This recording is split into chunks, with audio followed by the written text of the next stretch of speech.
Olá a Olá a todos. todos.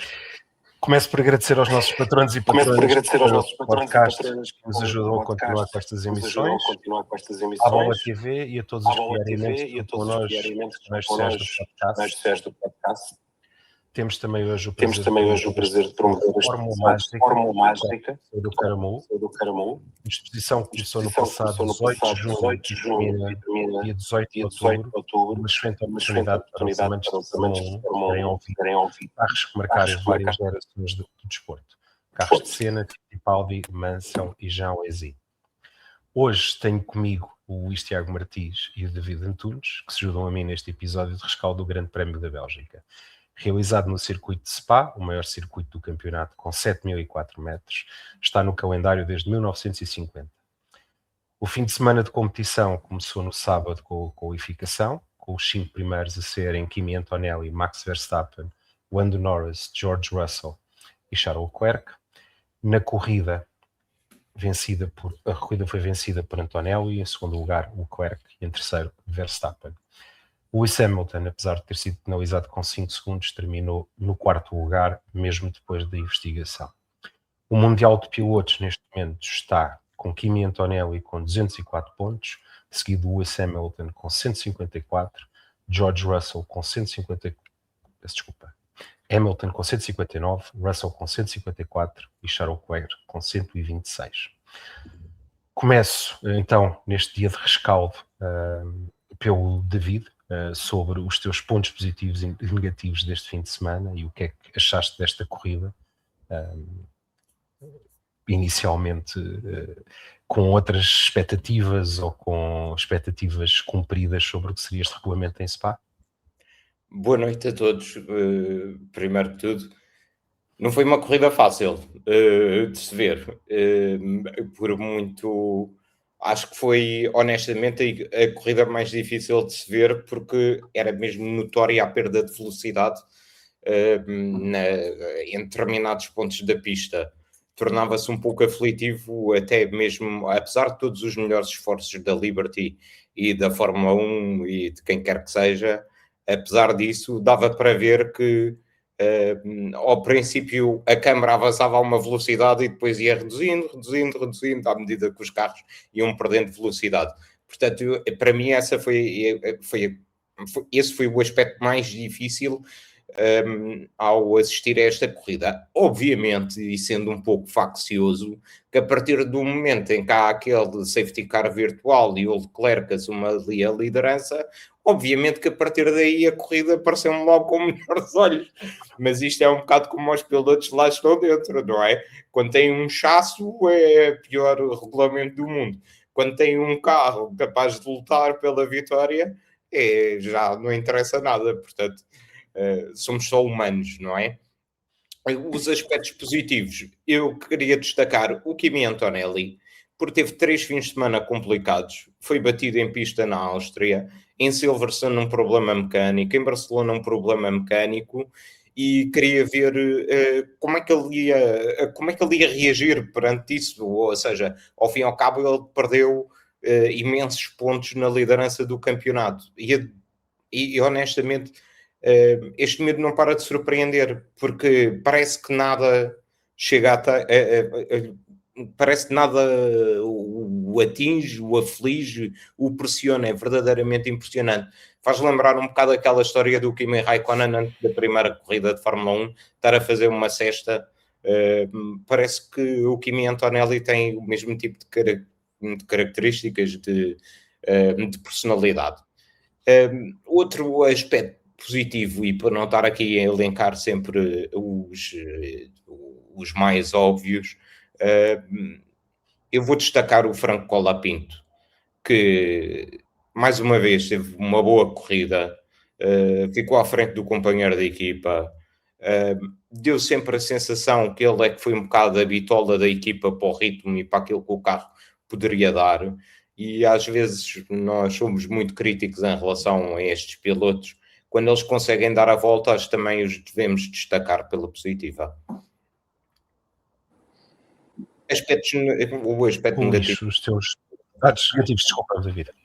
Não, é mesmo aquele. algumas ultrapassagens ioiô, perda de velocidade dos carros. Para mim é esse o único aspecto negativo. Luís, os teus positivos e negativos. Olá a todos, tudo bem? Aspectos positivos, vou destacar uma coisa que eu já transmiti até no grupo, que eu acho que é fantástico, em novos regulamentos, tu tiveste 3 carros no pódio, de marcas diferentes, 3 construtores diferentes de motores, e quer queiramos, quer não, estas 4 equipas, que estão muito à frente, mas elas aos poucos e poucos estão-se a equivaler. O Antonelli, apesar de ter feito uma grande corrida, não foi aquela diferença que todos nós estávamos à espera que fosse,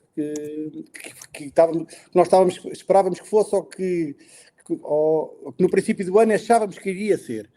O Antonelli, nitidamente, o Mercedes é o carro mais rápido, mas os outros, nem o Ferrari, nem o Red Bull, inclusive o Red Bull que voltou, deu um passo atrás com a especificação antiga. Ter dado alguma luta, acho que é de salutar o esforço das equipas, e apesar da castração toda e mais alguma de testes e de CFD, túnel de vento e tudo 30 por uma linha, acho que é fantástico o desenvolvimento e a capacidade que as equipas têm de desenvolver. Outro aspecto positivo que eu gostei muito foi como o David disse, o Colapinto, aquela ultrapassagem foi fabulosa.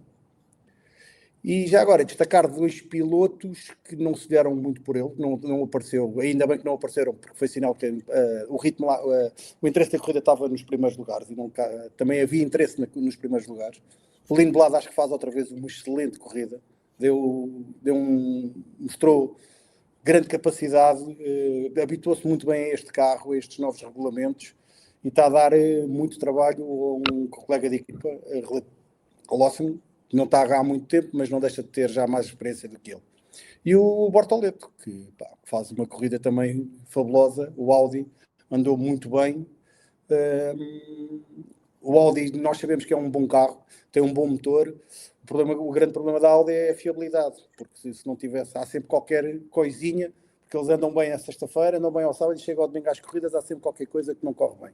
Desta vez para o Bortoleto correu tudo bem e viu-se o resultado que ele fez. Estes foram os meus destaques positivos, que era para não se bater sempre nos mesmos. Destaque negativo, é a inconsistência. Eu acho que aquela penalização ao Hamilton, acho que é injusta, mas sou eu a dizer. Já lá vamos. Para mim é o grande destaque negativo que eu faço desta corrida, é aquela penalização versus outras que não foram penalizadas, que eu acho que aí sim que algo que tinham a ser penalizadas seriam essas, mas é o que temos. Para mim foi isso. Eu, em relação aos vossos pontos positivos e negativos, não tenho muito mais a acrescentar, só 2 pontos muito positivos para mim. O Isaac Adjar, que sai de último e termina em 6º, acho que foi uma corrida muito boa da parte dele, e a competitividade que se tem vindo a demonstrar pelos Racing Bulls, que acho que então com os upgrades que se viu no carro do Lindblad, o carro está muito, muito consistente, e estão ali a cheirar qualquer problema que um carro das 4 equipas da frente tenha, eles estão lá para aproveitar. Parece-me que são uma equipa que costuma ter sempre carros competitivos, têm alguns problemas até pelo tipo de estrutura que têm, serem a equipa secundária da Red Bull, mas estão muito, muito competitivos. Esse será um ponto muito positivo. Vamos agora agarrar num dos teus pontos positivos, que é um dos tópicos de conversa, que são os 2 incidentes, ou os 3 incidentes que há na corrida. Começo pela primeira volta. À chegada à 4ª curva, ao fim da reta Camel,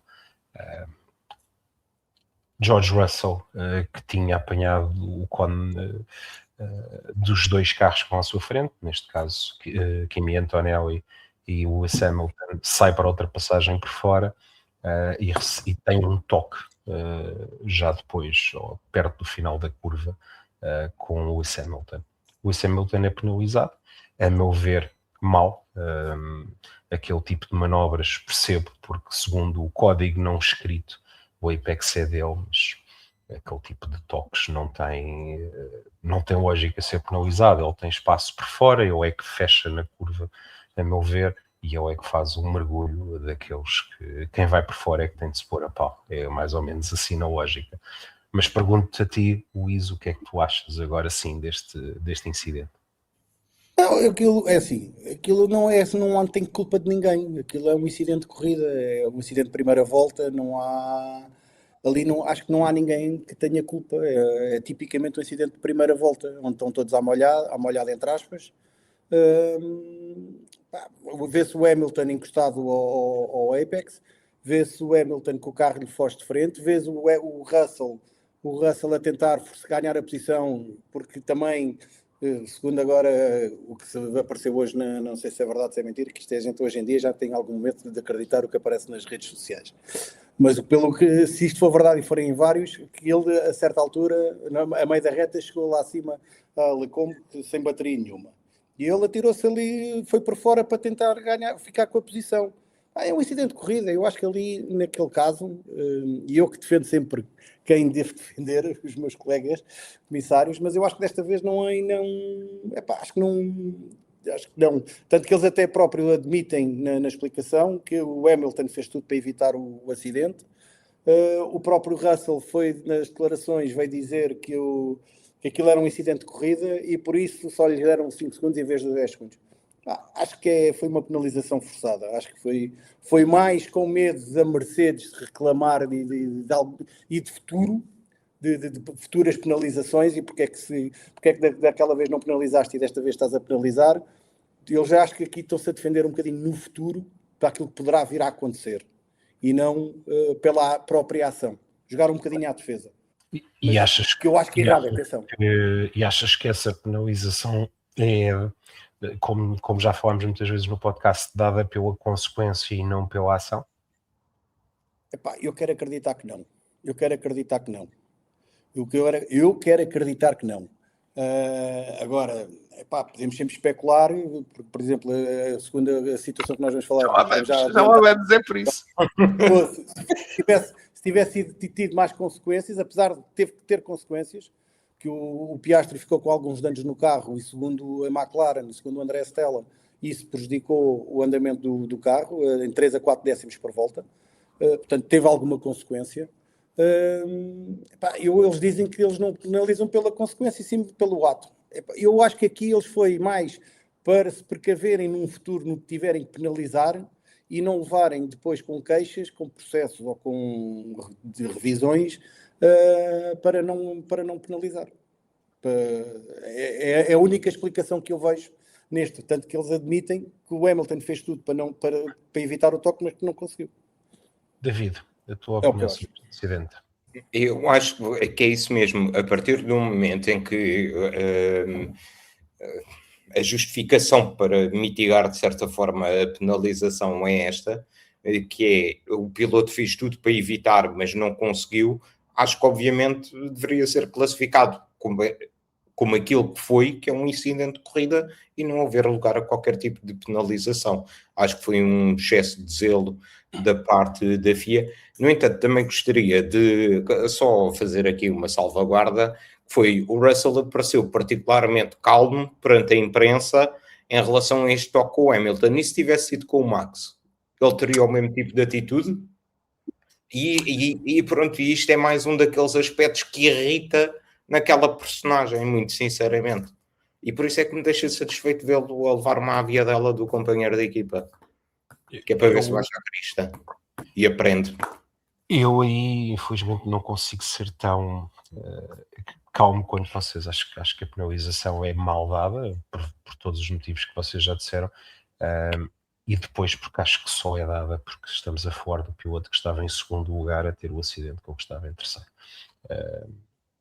Se tem sido outro piloto qualquer naquela situação que não estivesse neste momento em luta direta, tinha passado como incidente de corrida, e acho que é pela consequência, não pelo ato. Não vi ali nada que não tivesse já acontecido N vezes, sem penalização ou seguinte. E há de acontecer mais vezes. E vai acontecer mais vezes. Não não é não concordar, espero que isto não seja para eles protegerem de futuro, porque eu dou o princípio muito simples. Esta suposta regra não escrita que o Russell e o Sainz inventaram, que é quem tem o Apex, isto depois pode dar para muita coisa. E num ano em que os carros... São regras, são guias. São guias. É isso que eu estou a dizer. Regra não escrita, ou estas guias de conduta, então num ano em que os carros têm de um momento para o outro quebras de performance tão grandes, abre a porta a muita coisa. Abre a porta a pilotos por simplesmente não travarem, atirarem o carro e dizerem eu estava lá. E depois acho que vai ser... depois aí vão ter de penalizar todos iguais e tem de ser o piloto que não tem culpa nenhuma. Portanto, prefiro não acreditar que tenha sido por isso e tenha sido só pela consequência, mas vamos ver. O que nos leva à segunda situação, se não estou em erro, na volta 12, quando em luta, também na mesma reta e no mesmo ponto de travagem, Charles Leclerc vai para o interior da reta, ou proteger o interior, e quando Oscar Piastri sai para a ultrapassagem posterior, Charles Leclerc encosta ou dá-lhe uma parte estreita da pista até à zona de travagem, e quando chegam a esse ponto, na zona de travagem, tem um pequeno toque. David, a tua opinião sobre esse incidente, se achas que era merecedor de penalização tanto mais ou de forma diferente que o primeiro? Eu acho que é mais discutível e compreenderia melhor uma penalização ao Leclerc naquelas circunstâncias do que aquelas foram ao Hamilton, do que aquela que foi atribuída ao Hamilton, porque acho que é muito no limite. Nas repetições vê-se bem, o Piastri já está a travar completamente em cima do delimitador, por isso provavelmente contaram o delimitador como também sendo parte da pista. Quer dizer, estranho um bocado. Acho que há sempre aquela questão de deixar espaço para o outro carro, e o que é facto é que a posição do carro do Leclerc impede efetivamente o Piastri de conseguir fazer uma trajetória normal que lhe pudesse permitir lutar pela posição, ou se calhar sair um pouco melhor da curva e passado 2 curvas conseguir ultrapassar. Quer dizer, acho que compreenderia melhor, mas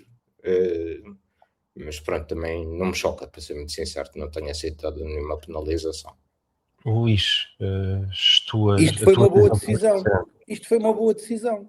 Isto foi uma boa decisão, que é que nós vemos o Piastri aí por fora, a tentar passar por fora, vês o Leclerc a manter a sua linha. Quando estão na zona de travagem, ligeiramente para a esquerda, o Leclerc move ligeiramente o volante para a esquerda para fazer a curva, mas quer dizer, lá está, o Piastri, vamos ser sinceros, o Piastri também nunca o iria passar. Vamos ser sinceros, o Piastri nunca o iria passar ali. Nunca iria passar ali. Não, porque o Leclerc efetivamente trava mais tarde. Assim. Vamos ser sinceros, o Piastri nunca iria passar ali onde estavam. A passagem já tinha passado. Naquela altura já não iria passar. Portanto, foi uma boa decisão. Isto sim foi uma boa decisão. É corridas, são corridas, quer dizer, eles não vão em carris, em bicha pirilau. É o que é. Aqui sim foi uma boa decisão, acho eu. Eu tenho a clara sensação em relação a isto daquilo que disse antes. É bem não penalizar este incidente ou este toque, mas acho que não o fazem exatamente porque não há consequências, não há nenhum carro a sair de pista. Se houvesse, teriam penalizado. Para mim era um erro. Sérgio, vamos acreditar, a gente tem que ser positivos, temos que acreditar. Vamos acreditar que chegam a Monza e não há super clipping.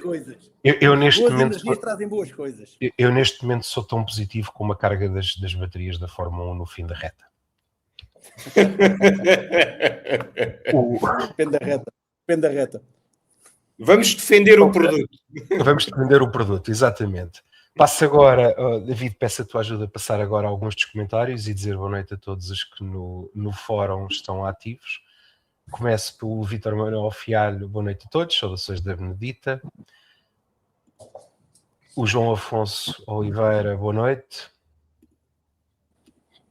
O Carlos Cunha deseja-nos boa noite e que nos ouve amanhã.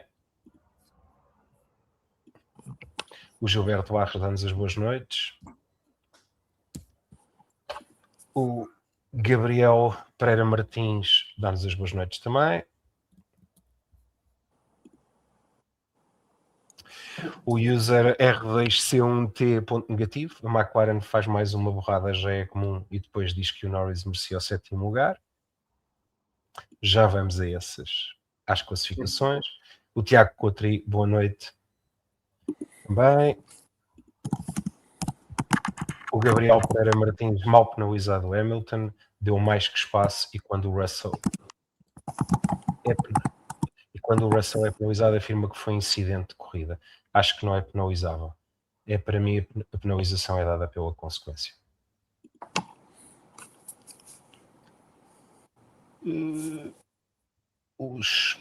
Peço desculpa, não percebo. Os Visa-Cash. Os Visa-Cash é horroroso. Foram bem mais agressivos entre eles, mas como não aconteceu nenhum acidente, não se passou nada. Exatamente.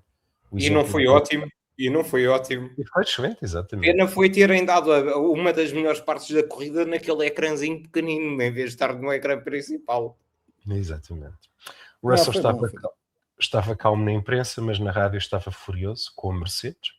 Ia ser verdade aquilo que se fala bem. Parece que a bateria... Houve um problema com todos os carros da Mercedes, que em certas situações perdiam a bateria muito rápido. O Leclerc não quis ser ultrapassado como em 2025, defendeu a sua posição. Pressupõe-se a defender a posição que se alarga os ombros de forma a ocupar mais espaço. Não o mandou para a relva, concordo, é positivo. E o Leclerc virou o volante para a esquerda para ir para a trajetória, para a curva. Sim, naquele momento ele dá um pequeno desvio, ou aumenta o desvio para ir para a trajetória, e é quando se dá o toque. Continua. Inteligente da parte do piloto que não se move antes e naquele momento é que deixa só ali aquele. Enfim. Peço-vos agora para fazermos uma análise mais piloto a piloto. Começa, obviamente, pelo vencedor, Kimi Antonelli. O que é que acharam do fim de semana do jovem piloto que segue destacado no primeiro lugar e que faz uma corrida a um fim de semana irrepreensível? Não, eu faço mais uma demonstração de gente grande, de adulto. Deixa de ser, parece que já não é um teenager, tem 19 anos, é o segundo ano na Fórmula 1, mas acho que fez uma corrida bastante... Teve sempre calmo, mesmo pressionado. Nós nunca o tínhamos visto assim sob pressão contínua, quer queremos, quer não. O Leclerc nunca teve muita distância, ele conseguiu ir buscá-lo e depois de o passar nunca teve uma distância, não foi ganhando como aquilo que estávamos à espera. E não meteu uma roda fora do sítio, apesar de ter tido dois avisos de limites de pista. Acho que teve uma demonstração já de piloto candidato a um título. Quem olha para esta corrida, ninguém diria que é um puto com 19 anos, ainda no seu segundo ano, apesar do segundo ano agora que é com mais corridas. Antigamente este segundo ano correspondia a se calhar a 4 anos já, com a quantidade de corridas que fazem. Exato. Mas não deixa de ser um teenager, não deixa de ser, foi uma demonstração de maturidade relativamente à pressão, e aquilo que o David disse, ele vinha de 3 resultados, ok, que 2 não tiveram culpa, não foi por culpa dele, foi por avaria do carro, mas já foi batido em pista. Acho que foi uma demonstração de gente grande e de candidato. Eu ainda estou aqui e quem manda aqui sou eu, e podem vir com tudo, apesar de podem me pressionar que eu aguento esta pressão. Agora, a gente no ano passado também tivemos um caso assim parecido com um piloto e depois vimos deu o que deu. Mas acho que aqui está diferente, que acho que para já temos uma equipa por trás dele vencedora, e a McLaren ainda não era uma equipa vencedora. Ainda não tinha é uma equipa vencedora, mas há muito tempo que não era. E a Mercedes há pouco tempo foi campeã e foi a equipa dominadora há relativamente pouco tempo. Eu acho que aqui foi lá está, ele habituou-se muito bem a estes novos regulamentos. Se calhar aquilo que dizem que é os novos pilotos mais novos, como não trazem vícios do antigamente, estão-se a adaptar relativamente bem a este. Vemos o caso do Lindblad, que também é um miúdo, é um teenager e está a fazer um primeiro ano excepcional. O próprio Gabriel Bortoleto, que é um miúdo também, que está a fazer um ano, continua a andar muito bem.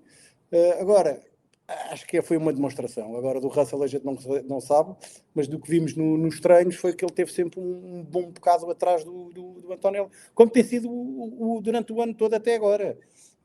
Amanhã, agora com a pausa no circuito de Budapeste, a gente já vai falar mais à frente, mas se calhar depois da pausa de verão, aquilo dá-lhe um clique e ele trabalha no simulador ou o que é que for e dá a volta. Para já tem sido, para mim, o piloto de sensação, pela maturidade que tem tido alguma sorte também. Foi no Grande Prémio do Japão, teve alguma sorte com o safety car, mas também já teve algum azar e com os abandonos, e acho que fez uma corrida extraordinária. Mesmo na partida, quando é ultrapassado pelo Max, logo na descida para La Source, para o Rouge, ele depois conseguiu ultrapassá-lo e manteve ali a calma. Acho que teve, e mesmo com o azar de ter, e mesmo com o azar que teve com o safety car do Leclerc ter o passado, azar entre aspas, conseguiu ir buscá-lo. Acho que teve ali uma demonstração de maturidade e de gestão, e eu vejo que ele gera muito bem estes pneus. Este carro, é um carro, parece que foi feito um regulamento à medida para ele. Para já está a demonstrá-lo, está a se prender pela positiva, muito pela positiva, porque não era ele ao fim e ao cabo era o underdog do ano. Está a ser o underdog, porque toda a gente estava no Russell. Eu concordo. Acho que ele tem surpreendido toda a gente. Não sei se alguém estava à espera, se calhar só as pessoas mais próximas dele é que estavam à espera que ele tivesse logo a este nível. Ele efetivamente na Austrália deixou logo indícios muito positivos, porque na parte final da corrida começa-se a aproximar do Russell com alguma facilidade e depois pronto, tem sido ele a obter a maior parte dos melhores resultados. Aquilo que eu achava, e essa é que era a minha curiosidade, como eu referi logo ao início, da forma como ele iria reagir, era porque em 2 das 3 a culpa não foi dele, a culpa foi da equipa, entre aspas, foi um problema mecânico. E acredito que seja muito mais difícil lidar com esse tipo de circunstâncias, uma vez que ele estava a fazer tudo bem até ao momento. Mas só para reforçar aquilo que o Luís disse, destaca a maturidade dele, de quantos pilotos é que nós vemos assim novinhos que não vão mesmo até ao limite nas primeiras curvas ou assim. Normalmente todos eles cometem esse tipo de erros. Este miúdo não. Ele tem calma, tem confiança no carro e fica a aguardar o momento porque sabe que a corrida vai chegar até ele. Isso é de uma maturidade que nós só vimos o Max Verstappen a atingir essa maturidade aos 23 anos. E aqui estamos a falar de um miúdo de 19 anos. E atenção, eu não quero com isto comparar talento, não é nada disso. Só estou a dizer, é só para enfatizar o quão à frente na preparação ele está, ou evidencia estar.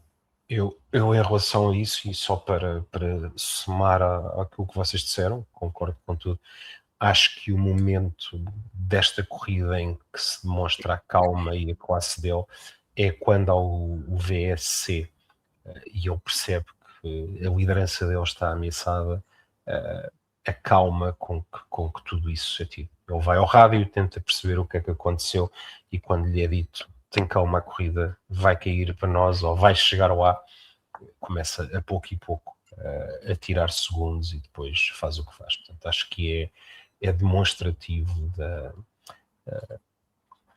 da calma e da maturidade que ele já demonstra. Passamos... E a relação que ele tem com o Bono, e acho que a relação que ele tem com o Bono é uma relação muito boa.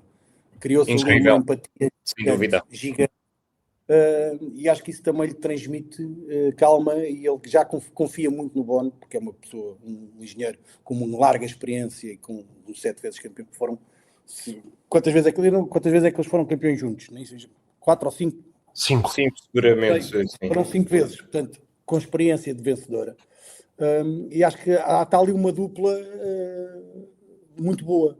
Se calhar ao nível do Max e do Jean-Pierre e do Max e do próprio Hamilton com o Bono também. E ele confia muito e confia na equipa.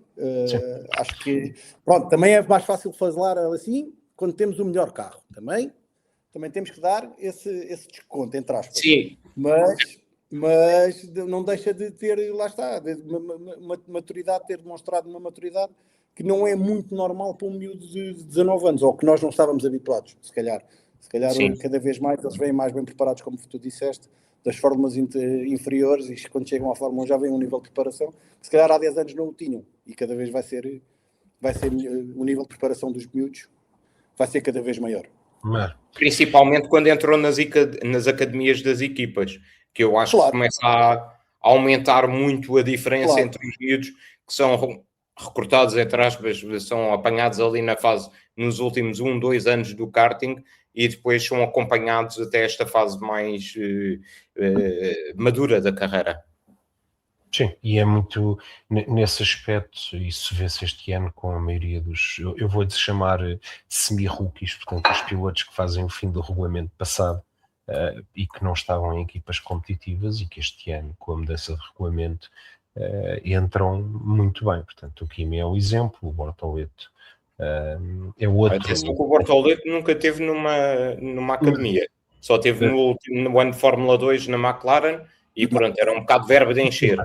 A capacidade ou a preparação, o facto de terem tido um ano de preparação e depois conseguirem fazer isto, o próprio Bergman nota-se que pelo menos há uma consistência muito grande de resultados e na maneira como fazem a sua pilotagem. Passo à vossa apreciação do segundo classificado, Charles Leclerc, ele que é o grande beneficiado de um Virtual Safety Car, num grande prémio em que os Ferrari se mostram competitivos, mas não pareceram com capacidade para lutar pela vitória. Charles Leclerc vê-se na liderança do grande prémio e, no fim, a fazer push e a aproximar-se de Kimi, apesar de Kimi Antonelli, apesar de ter a sensação que isso é acima de tudo, porque o Kimi estava a gerir. Qual é a vossa opinião sobre a prova do Charles e da Ferrari em si, que surpreendeu com uma chamada imediata à boxe? Eu acho que a Ferrari teve acima daquilo que era expectável.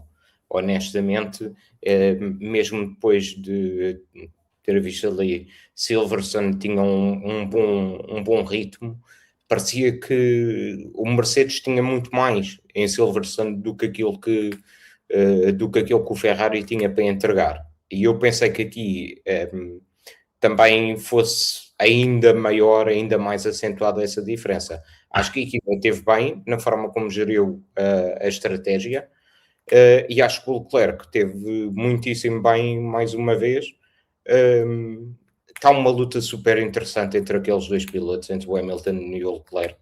Acho que eu digo, no princípio da época fartámos-nos falar sobre isto e eu achava que o Leclerc ia bater o Hamilton facilmente esta época, mas não, o Hamilton voltou, o velho Hamilton voltou em grande forma, também fez uma corrida muito boa, apesar de ter tido ali algumas dificuldades a aguentar o ritmo dos da frente, principalmente antes da paragem nas boxes, a forma como o Leclerc aumenta rapidamente a diferença para o Hamilton, ali em cerca de, passa a 3 segundos, depois da paragem do Antonelli, se não estou em erro, mas dois pilotos que têm dado tudo.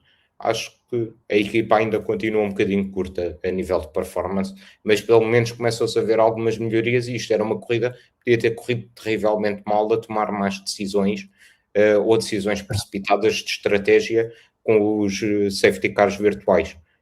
Por isso, a dada altura, só para relembrar que a dada altura se falava da possibilidade, como o Luís estava penalizado e mais rápido, passar para a frente, o que o H partiu. Completamente contra isso. Sim. E eu disse, eu vou fazer aqui, tipo, para mim, eu sou contra, porque se tivesse acontecido isso, a equipa não tinha tido o piloto na liderança da corrida. Eu quando disse isso, não estava à espera de um VSC, não é? Como é óbvio, não é? Naquela altura da corrida, estava o Hamilton mais rápido. Era nitidamente que o Hamilton que estava a travar, entre aspas, o Hamilton. E a equipa sabia que o Ferrari, que o Hamilton tinha 5 segundos de penalização. Não estava mais rápido. A cena é que a diferença entre eles, entre os 4, 5... Não, naquela altura estava mais rápido, David. Em 2 voltas ele tentou ultrapassar. E não conseguiu porque, pronto, não conseguiu. Estava mais rápido, mas não estava assim tão. Não é uma diferença. Se fosse uma diferença muito Não grande, havia ele passava muita- para a final.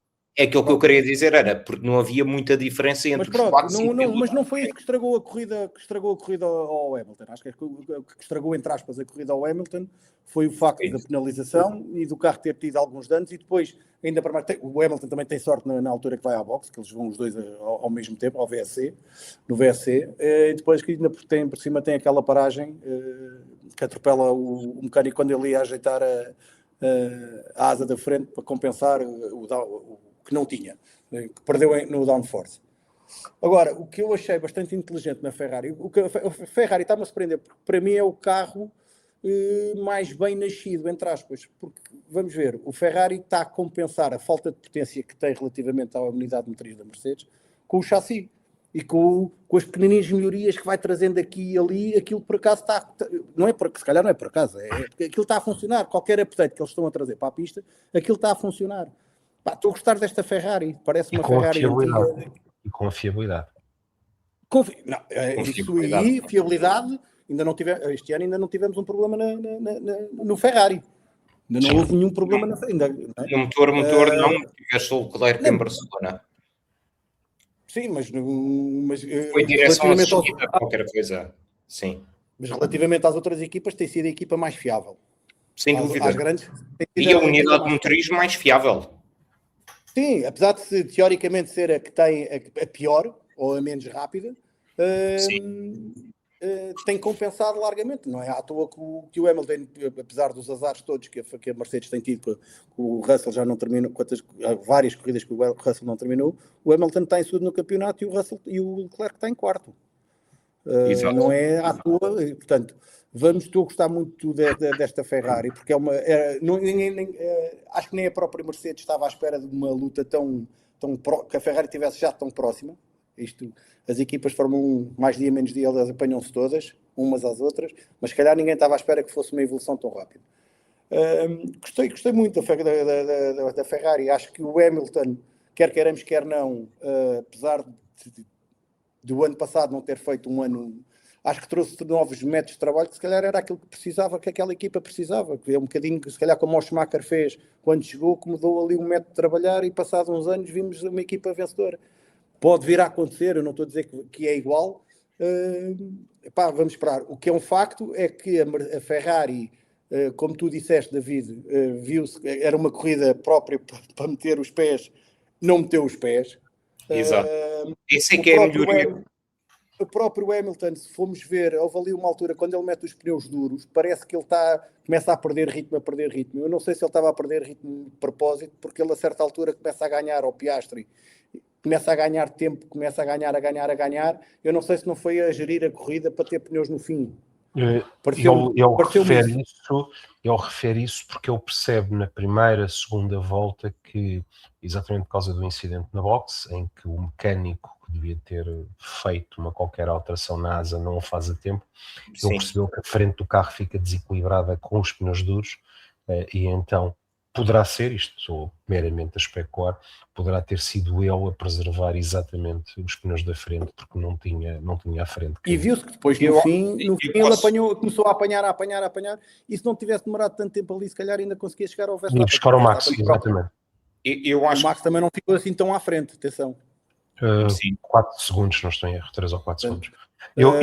Não, a Ferrari acho que está muito competitiva, ninguém estava à espera. Acho que é um carro bom, é um bom carro, não é só um bom carro em pistas rápidas ou em curvas rápidas, não, é um carro todo o terreno. Acho que consegue ser rápido em todas as pistas e se calhar vamos esperar que para quem é fã da Ferrari ou para quem gosta ou para quem quer, que a melhoria do motor que falam que vem em Monza, se for uma melhoria muito grande, poderemos ter uma luta até ao fim. Se a Ferrari se continuar a manter ali relativamente perto da Mercedes, com a falta de fiabilidade da Mercedes que já demonstrou ao longo do ano ter, repara, o Antonelli tem 50 pontos. 50 pontos são 2 corridas. Exatamente. E nada pode desaparecer. É uma coisa, não acrescentando ou não contestando aquilo que estão a dizer sobre a corrida do Leclerc e do Lewis, ou sobre a Ferrari. Há, no entanto, uma coisa que me surpreende, que é a Ferrari em Silverstone mostra muito bons pergaminhos do carro, e aqui, estranhamente, portanto, um carro que teve um downgrade, não me pareceu sequer ao nível volta a volta dos Red Bull, ou do Red Bull do Max. Mas em ritmo de corrida, Mesmo assim, David, eu acho que depois, quando há o VSC, isso percebe, mas aí, enquanto o Antonelli percebeu conseguir buscar o Leclerc e passar, se calhar o Red Bull não dava para isso, e portanto entrou em gestão. Surpreendeu-me o facto de até ao VSC nenhum dos Ferrari conseguir acompanhar o Max. Também pode ser uma questão de gestão de pneus, tudo, especialmente, e passando por aí, diz.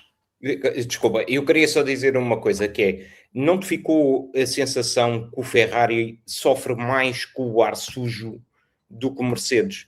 Porque a mim chamou-me a atenção em Silverstone, quando começaram as dobragens, o Ferrari perdeu sempre mais tempo do que o Mercedes. E ontem aconteceu exatamente a mesma coisa. A mim fica-me um bocado a sensação que às vezes parece que... Sim, Eu acho que não. O Ferrari, reparares, o Leclerc andou muito tempo, foram muitas voltas, atrás do Antonelli sem perder. Ele andou sempre ali a 1.5. Se calhar este regulamento... Não foi assim tanto. Não foi assim tanto. Ele tem duas voltas em que está na janela do... Não esqueça, duas voltas aqui corresponde a 5 ou 6 voltas nos outros, é? Certo, são 14 km, pronto. Mas ele faz duas voltas em que se mantém na janela do Power Mode, eu ia dizer DRS, mas já não é DRS, portanto, na janela do overtake, e depois, à segunda volta, porque depois consoante a travagem ou zonas de maior aceleração, ele conseguia depois entrar num segundo, e a partir dessas duas voltas começa a perder e vai até 6 segundos, 4 segundos, e depois volta a recuperar. Sim, mas nunca teve, mas andou ali muitas voltas a cerca de 2 segundos. 2 segundos apanhas muito ar sujo. Sim, mas a questão é, se tu reparares, desafio, eu não vi mais ou menos aquilo que aconteceu em Silverstone, é quando entra naquela janela de 1 segundo. Parece ter mais dificuldade a aproximar-se dos retardatários e pós ultrapassar. Acho que não tem motor. O Mercedes consegue fazer mais rapidamente. Epá, não sei. Honestamente, eu acho que não tem motor.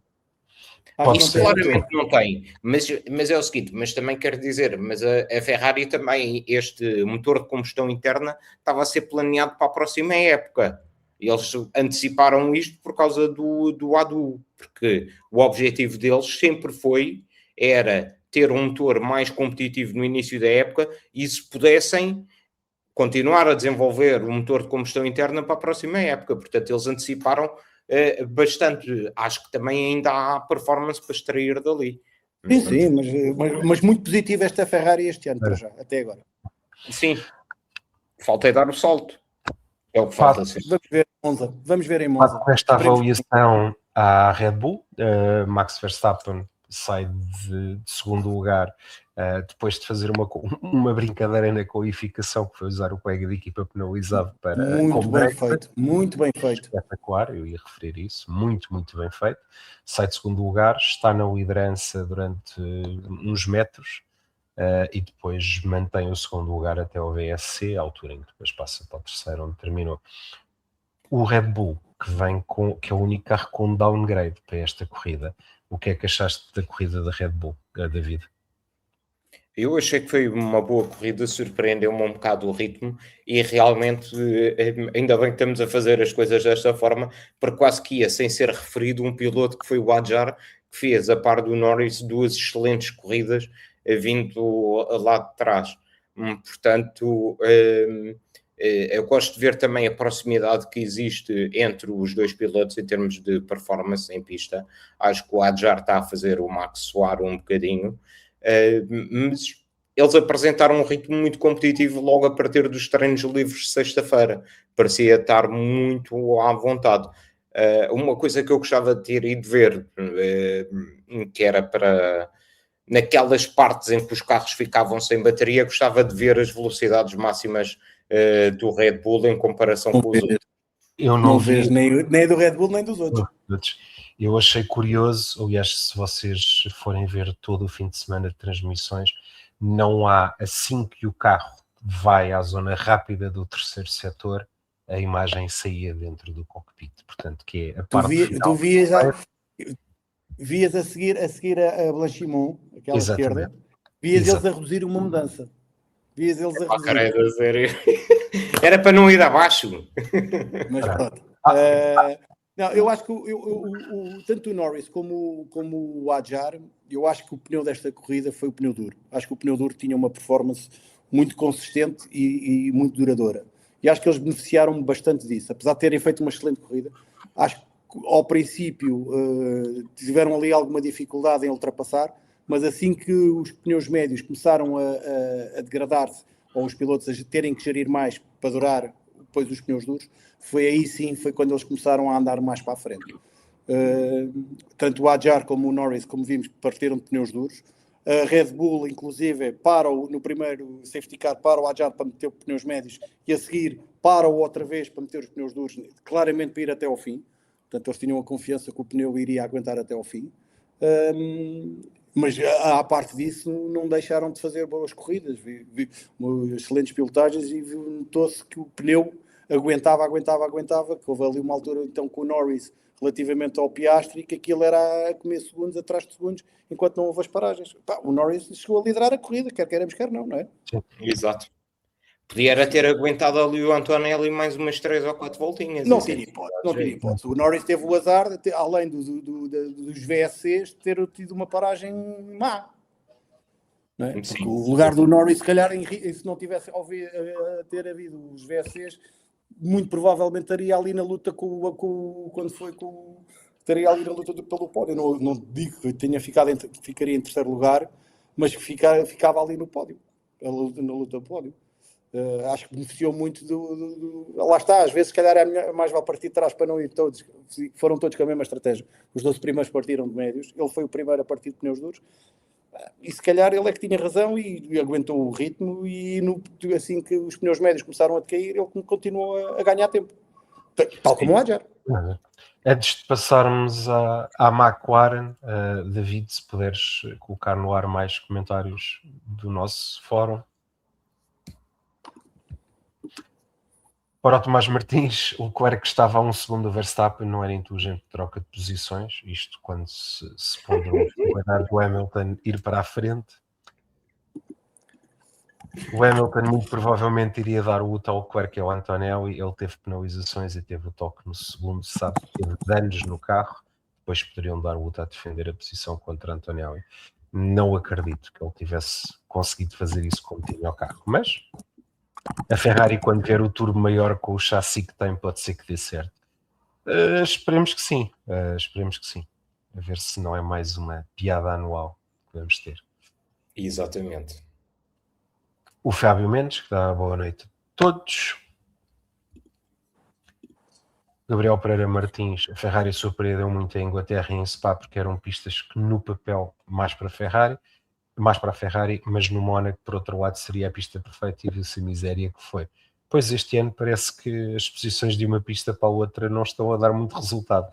Tirando a Mercedes, que é competitiva em todas, aquilo que parece ser um carro rápido em curvas rápidas ou em pistas mais fluidas, depois não o é na realidade. O Fábio Mendes, boa noite a todos. Haveria algum piloto à espera de chuva neste grande prémio? Eu acho que de 10º para trás estariam todos à espera de chuva, ou a rezar para que aparecesse. Aí, acredito, tínhamos visto uma partida atrás do safety car. O Norris foi o piloto azarado do dia, VSC em mais alturas. No segundo VSC podia ter parado em meter médios, depois parou 4 ou 5 voltas depois e não aproveitou o safety car, já para não falhar da falha do pit stop. Sim. Deixa-me só responder aqui ao Gabriel. Eu acho que eles não param, tentar responder, porque era demasiado cedo para meter os pneus médios, porque eles viram que os pneus médios, passado várias voltas, iriam perder muita performance. Pronto. E ele até defendeu bem contra o Antonelli, mesmo com a diferença de pneus. Sim, aqui o bocadinho que foi. Mas passa então agora à McLaren. A McLaren que tem Piastri depois do toque com o Leclerc perde muito. O próprio carro fica danificado. E o Norris que começa com uma penalização por troca de componentes e que depois termina a corrida em 7º lugar, se não estou em erro. 8º. David, a tua opinião sobre a McLaren nesta corrida? Claramente o piloto mais nesta equipa neste momento é o Lando Norris. O Piastri parece uma sombra do mesmo piloto na mesma altura do campeonato na época passada. Não estou a falar depois da pausa de verão e tudo isso. É tão estranho porque aquela equipa parece que tem tudo para dar certo, mas há sempre alguma coisa que acontece e que depois não consegue mostrar todo o potencial. Mas continuo a achar que a McLaren vai conseguir dar a volta a esta situação. Acho que ainda há coisas para afinar em relação àquele motor, à forma como fazem os deployments, a gestão de potência, a gestão das baterias. Não sei, vamos ver o que é que se vai passar, mas uma grande corrida do Norris, sem dúvida alguma. Luís, sabendo que o motor é o mesmo dos carros que mais venceram esta época, achas mesmo que ainda lhes falta aprender a trabalhar com o motor, ou achas que terem andado à guerra com a Red Bull até o final do ano passado os prejudicou no desenvolvimento? Era isso que eu ia dizer, tirar as tuas palavras da boca, Sérgio. Eu acho que a McLaren e a própria Red Bull não foram um bocadinho prejudicadas, não vamos chamar prejudicadas. Acho que devido à luta que tiveram o ano passado, se calhar tiveram que pôr algum dos recursos em 2025, não desenvolvendo tanto o carro para 2026. Perante isso, eu acho que a McLaren, a espaços tem um bom carro. Eu acho que eles ainda estão ali a tentar perceber como é que este regulamento, o próprio carro funciona. O motor é igual, mas a caixa de velocidades é diferente, portanto aí poderá haver alguma diferença.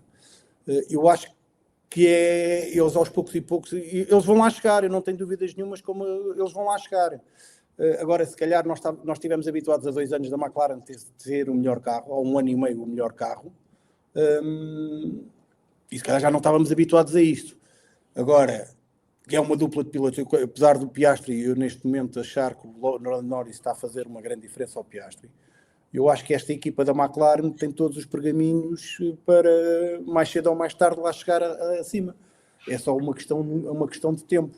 Não esquecer que também que a McLaren, por ser campeã do mundo, é que tem menos tempo de desenvolvimento de túnel de vento e essas coisas. Às vezes esquecemos-nos dessa parte e também se calhar tem alguma influência. Mas também não foi impeditivo para serem back-to-back campeões do mundo, construtores, e ainda por cima terem tido. Mas não era um regulamento novo, David. Eu sei. Não mas era de qualquer forma, acho que as equipas têm outras formas de gerir isso neste momento. Mas repara, eu não estou a dizer que foi por causa disso, atenção, o que eu estou a dizer é que eu acho que a McLaren nos passos demonstra que tem ali um bom carro. Eu acho que, passando um bocadinho mais à frente, acho que em Budapeste, acho que vai ser uma das forças lá em cima, acho que vai ser um dos carros mais rápidos. Vimos que num circuito muito técnico no Japão, naquela primeira sequência, o McLaren, naquela sequência dessa, o McLaren era fabuloso. Aliás, foi a melhor demonstração da McLaren este ano, inclusive podiam ter ganho a corrida. Mas acho que a McLaren ao fim fez uma boa corrida. Se nós formos ver, lá está aquilo, o Norris faz uma grande corrida, como nós já há bocadinho dissemos, e o próprio Piastri com o andamento que, segundo o Stella, ele diz, também temos que acreditar nas pessoas, que ele diz que o incidente com o Leclerc, que ele perde 3 a 4 décimas por volta. Se aquilo estão lá, se aqueles upgrades todos, aquelas coisinhas, aquelas asinhas que estão lá por alguma razão estão, se não fizessem da grande diferença, não as punham lá. Mesmo que não sejam mais lentos, se calhar desgastam mais os pneus. E que nós vimos nitidamente que o Piastri no final da corrida já não tinha pneus perdeu nitidamente o ritmo. Poderá ter sido por causa disso, mas pronto, e nós vimos, mesmo durante os treinos, o Norris, em tempo de uma volta, não decepcionou. Não é aquela via dela de 7 e 8 décimos de segundo. Acho que estiveram bem, o McLaren, e lá está, é aquilo que eu disse ao princípio. Aos poucos e poucos as equipas vão compreendendo mais este regulamento, os que vão conhecendo mais os carros, e aos poucos e poucos elas vão se apanhar todas umas às outras, que é para mim o grande chamariz da Fórmula 1, que é isso, acho que é fabuloso. Desculpa, David, antes de avançar para o Hungaroring, faço-vos uma questão muito rápida sobre o Piastri e a McLaren. Achas que isto é o Piastri até ao estar mais em baixo de forma consequência daquilo que foram as escolhas da McLaren no ano passado, não digo favorecer, mas ter feito um desenvolvimento mais ao nível mais ao gosto do Norris, ou é só uma consequência de novos regulamentos e de novas questões? Acho que é Não, mais por acho aí. que eu acho que ele continua a demonstrar a mesma forma que demonstrou no final da época passada. E eu pelo menos acho que é uma relação desgastada. E é uma relação que em que não há confiança entre o piloto e a equipa, para ser muito sincero, a partir de Monza. Luís? Não, acho que não. Por acaso acho que não. Por acaso acho que Acho não. que é um piloto que era... Basta o Piastri, eu acho que basta o Piastri agora. Imagina que agora em Budapeste não, porque depois é a pausa de verão, mas em Zandvoort faz uma boa corrida. Eu acho que a confiança vai para lá acima. Olha, surpreendia-me. Honestamente, Eu acho surpreendia-me. Olhando para o Eu vou piloto. ser muito sincero, de conhecimento que eu tenho de pilotos, isso que às vezes a gente diz coisas pá, que se calhar eles nem pensam. Muito Sim. rapidamente, David, temos de terminar. Vamos para o Hungaroring. O grande tema, Aston Martin vai trazer o seu primeiro grande e único upgrade ou update desta época. As expectativas deixo para cada um, mas pergunto, como é tradição, o teu top 3 e a tua bold prediction para este grande prémio. Ansioso para ver os updates da Aston Martin, muito sinceramente. Mesmo muito ansioso. E então, top 3. Acho que o Hamilton ganha a corrida. Em segundo lugar, o Norris. E em terceiro lugar, o Leclerc. Honestamente, é um circuito em que o Hamilton normalmente sempre se deu bem. Por isso, acho que tem carro para este tipo de circuito. Será talvez o circuito mais favorável à Ferrari destas últimas 3 ou 4 corridas. Bold prediction, Alonso nos pontos. Mesmo à grande. Luís. Nos pontos. Epá, bold prediction. Epá, então vamos fazer assim. Os 3 primeiros, não por esta ordem, mas os 3 primeiros. Vamos meter os 3 pilotos que ninguém dá nada por eles, que é o Piastri, o Adjar e o Russell. Pronto, vamos falar assim. Bold prediction, já que estamos numa de bold prediction. Não por esta ordem. Agora, relativamente ao Aston Martin, epá, é como o outro, pior não fica. Eu muito rapidamente, eu acho que vamos ter os 2 Ferraris e o Max no pódio.